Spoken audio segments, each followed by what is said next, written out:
Hey everyone, and welcome back for another deep dive.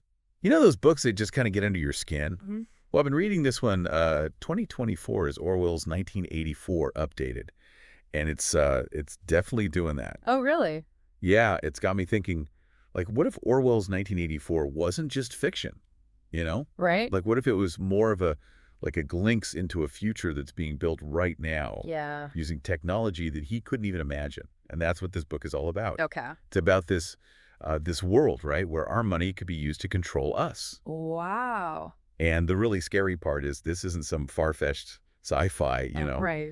It's about a very real new technology, CBDCs, Mhm. central bank digital currencies. Yeah.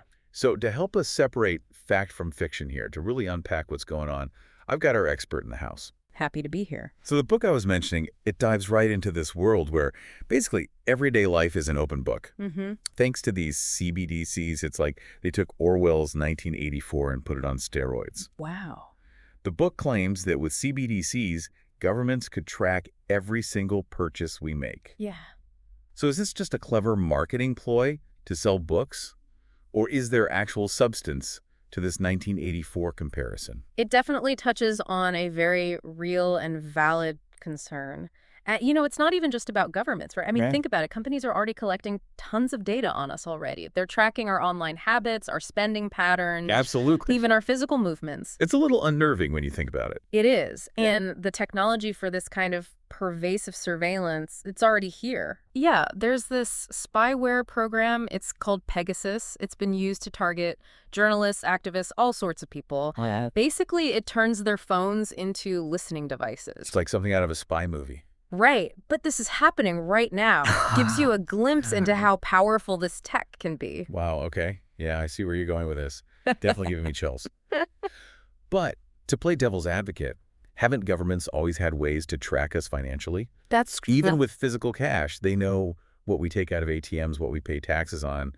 So is this really any different? You're right. It's not like financial surveillance is new. Right. What's different here, though, is the potential scale of it and the level of detail, Okay. With CBDCs, imagine a system where every single transaction is recorded and analyzed. Everything. Even buying a cup of coffee. That level of transparency, it could create a chilling effect. What do you mean? People might be less likely to speak out or do things that those in power wouldn't like, Because they know it's being tracked, Exactly. It's like turning everyday life into a panopticon. where you're always under scrutiny, even if you don't know it. Exactly. And it's that subtle shift in behavior, that self-censorship that's more insidious. So it's not necessarily Big Brother watching our every move. It's that the possibility of being watched changes how we act. Exactly. Okay, wow. That is a really unsettling thought. This is starting to feel less like fiction and more like a wake-up call. Right. Okay, so I got to admit, when I hear central bank digital currency, I kind of glaze over a little. It sounds like something for economists to worry about. Yeah. Can you break it down for us? Like, in plain English, what is a CBDC? Sure. Think of it this way. Right now, you probably use a mix of physical cash, like dollar bills, Right.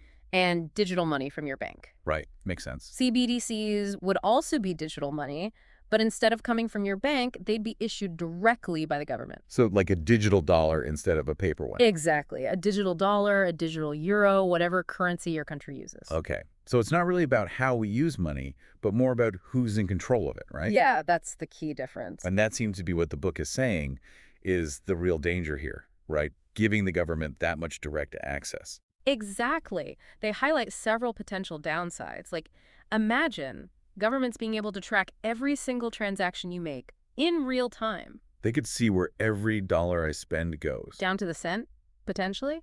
They could track your spending habits, see what you're buying, where you're buying it. It'd be like having them look over your shoulder every time you pull out your wallet. Right. And it gets worse. They could even control how you spend your money. Remember those comparisons to the Stasi we talked about earlier? Yeah, definitely not a fun thought. Imagine a world where if you voice an opinion they don't like, they could freeze your funds. Just like that. Potentially. That's the level of control this technology could give them. Okay. So it becomes less about managing the economy and more about managing people. That's a pretty bleak picture they're painting. It's a concern, for sure. But are there any potential benefits? I mean, to be fair, we have to look at both sides here. Of course. Proponents argue that CBDCs could make transactions much faster, more efficient, Okay. cheaper too, especially for international payments. That makes sense. And they could be really helpful in combating financial crimes like money laundering and tax evasion. Well, interesting. I hadn't thought about that. And in theory, they could streamline things like distributing aid or stimulus checks, getting money directly to the people who need it. Okay, so there are two sides to this coin, literally. Right. On one hand, we've got efficiency, fighting crime, maybe even helping people faster. On the other, this potential for, like, unprecedented government control surveillance. It's like a classic trade-offs situation. Exactly. And those trade-offs are exactly what we need to be considering. Technology itself isn't inherently good or bad. It's all about how it's used. Well, what safeguards are in place to prevent abuse? Exactly. So we've gone from Big Brother watching to the government potentially controlling our wallets. Right. But this all kind of hinges on CBDCs actually becoming the standard. Right. Is that a sure thing? Or are there other ways this could all play out? Yeah, that's a million-dollar question, isn't it? I mean, right now you've got several countries experimenting with this technology. Yeah. But it's still early days, really. Oh. Some people, they see this as like the inevitable evolution of money, you know? Makes sense. But then others are a lot more cautious, pointing out the risks to privacy and individual freedom. Yeah, and that's what I thought was so interesting about the book's take on it all, especially that comparison between Winston from 1984 and his fictional son, Win, in this future world. Right. Winston, he's so wary of Big Brother, always looking over his shoulder. Right.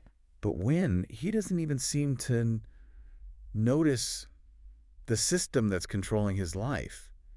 You know, It's very interesting. is that what the book is getting at? That we're headed for a future where we're so used to being tracked, so used to being controlled, It's possible. that we don't even question it anymore. It's definitely a possibility, and it's not even just about CBDCs. Look at all the data we just hand over to tech companies every single day. Oh, yeah, absolutely. Our location, our browsing history, our biometric data. It's crazy. It's true. We don't even think twice about it half the time. No, right. And that's the thing. The book argues that CBDCs could be a tipping point, you know, Okay. where that casual acceptance of surveillance, it just extends to something as fundamental as our money. Wow. It's a scary thought. It is. It is. Which makes the authors focus on Bitcoin. That's what I found really interesting. Yeah. It's like they're presenting it as this almost utopian alternative to this dystopian potential of CBDCs. Right, right. But, I mean, Bitcoin's been around for a while, right? Yeah, it has. So why is it suddenly being framed as this savior for our financial freedom? Well, because at its core, Bitcoin represents a fundamentally different approach to money. Okay. For starters, it's decentralized. That means there's no one entity in control, not even governments. Okay. And transactions, they're pseudonymous, so there's a degree of privacy you just don't get with traditional banking. Okay, so more anonymity. Exactly. And its supply is limited. Some people argue that's a good thing, that it could protect against inflation. Interesting. So it's less about Bitcoin being a perfect solution and more about the principles it represents. Exactly. Decentralization, transparency, putting power back in the hands of individuals. Exactly. The book isn't necessarily advocating for Bitcoin specifically. It's okay. It's more about the ideas behind it, I see, yeah. challenging us to explore different ways of thinking about money and control.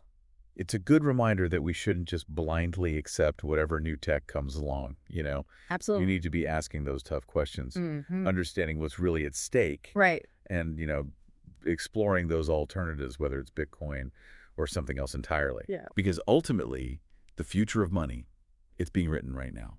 It is. And it's up to us to decide what we want that future to look like. Couldn't agree more. That wraps up our deep dive into the world of CBDCs and the potential crossroads we're facing when it comes to our finances. A lot to think about, folks. If you want to explore any of these topics further, check out our website. We'll have links to the book we discussed and other resources.